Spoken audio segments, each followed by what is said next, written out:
dioxide in them that is 1% per year. It's been 0.49% per year for the last 10 years, 0.42 for the 10 years before that, and 0.43 for the 10 years before that. So the models have twice as much greenhouse warming radiation going in them as is known to be happening. It shouldn't shock you that they predict more warming than is occurring. Models predict what the temperature might be in 50 or 100 years' time.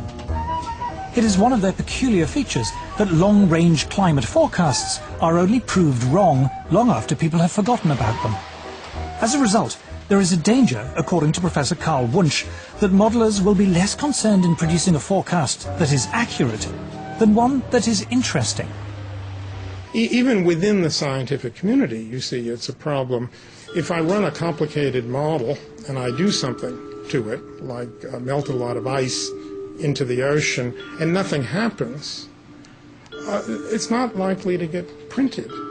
But if I run the same model and I adjust it in such a way that something dramatic happens to the ocean circulation, like the heat transport turns off, it will be published. People will say this is very exciting. It will even get picked up by the media. So there is a bias, there's a very powerful bias within the media and within the science community itself toward results which are dramatizable. The Earth freezes over. That's a much more interesting story than saying, well, you know, it fluctuates around. Sometimes the mass flux goes up by 10%, sometimes it goes down by 20%, but eventually it comes back. Well, you know, which would you do a story on? I mean, that's what it's about. To the untrained eye, computer models look impressive, and they give often wild speculation about the climate the appearance of rigorous science. They also provide an endless source of spectacular stories for the media.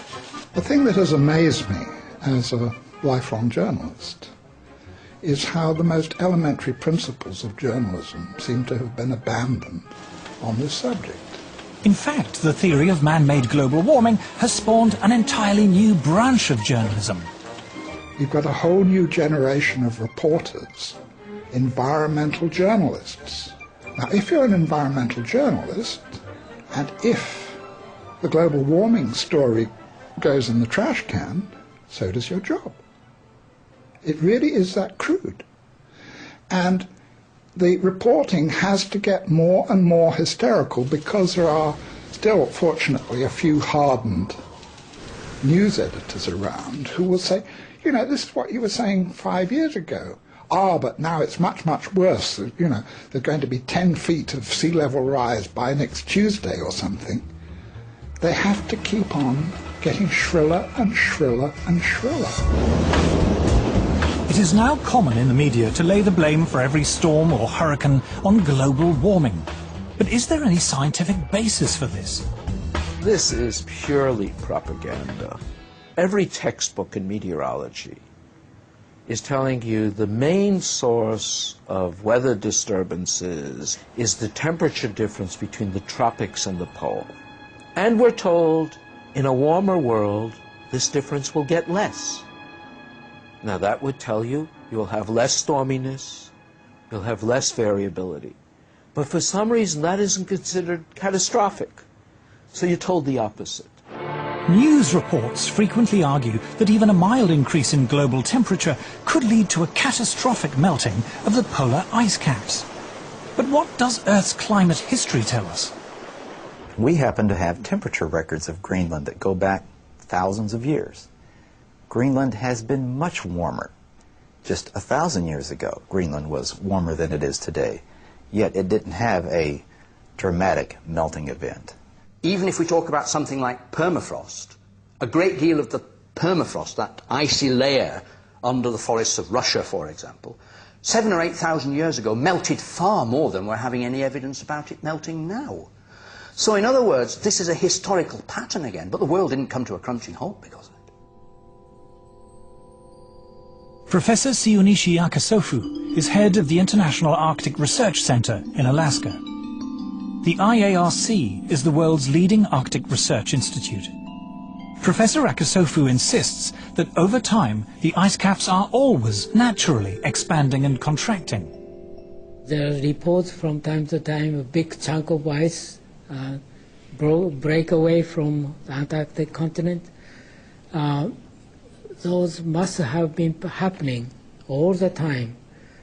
But because now we have a satellite that can detect those, that's why they become the news. This data from NASA's meteorological satellites shows the huge natural expansion and contraction of the polar sea ice taking place in the 1990s. Practically all the TV programs that relate to global warming show big chunk of ice falling from the edge of the glaciers, but people forget that ice is always moving. News reports frequently show images of ice breaking from the edge of the Arctic. What they don't say is that this is as ordinary an event in the Arctic as falling leaves on an English autumn day. They ask me, did you see ice falling from the edge of the glaciers? Yes. That's the spring breakup. That's happened every year. Press come to us all the time, you know, I want to see something that the greenhouse disaster. I say there is none. Alarming television programs raise the fearful prospect of vast tidal waves flooding Britain. But what causes the sea level to change, and how fast does it happen? Sea level changes over the world in general are governed fundamentally by two factors. What we would call local factors, the relationship of the sea to the land, which often, by the way, is to do with the land rising or falling than anything to do with the sea. But if you're talking about what we call eustatic changes of sea, worldwide changes of sea, that's through the thermal expansion of the oceans, nothing to do with melting ice. And that's an enormously slow and long process. People say, oh, I see the ocean doing this last year, that means that something changed in the atmosphere last year. And this is not necessarily true at all. In fact, it's actually quite unlikely, because it can take hundreds to thousands of years for the deep ocean to respond to forces and changes that are taking place at the surface. It is also suggested that even a mild rise in temperature will lead to the spread northward of deadly insect-borne tropical diseases like malaria. But is this true? Professor Paul Reiter of the Pasteur Institute in Paris is recognized as one of the world's leading experts on malaria and other insect-borne diseases. He is a member of the World Health Organization Expert Advisory Committee, was chairman of the American Committee of Medical Entomology of the American Society for Tropical Medicine, and lead author on the health section of the US National Assessment of the Potential Consequences of Climate Variability.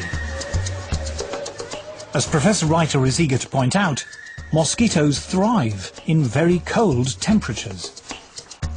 Mosquitoes are not specifically tropical. Most people will realize that in temperate regions there are mosquitoes. In fact, mosquitoes are extremely abundant in the Arctic.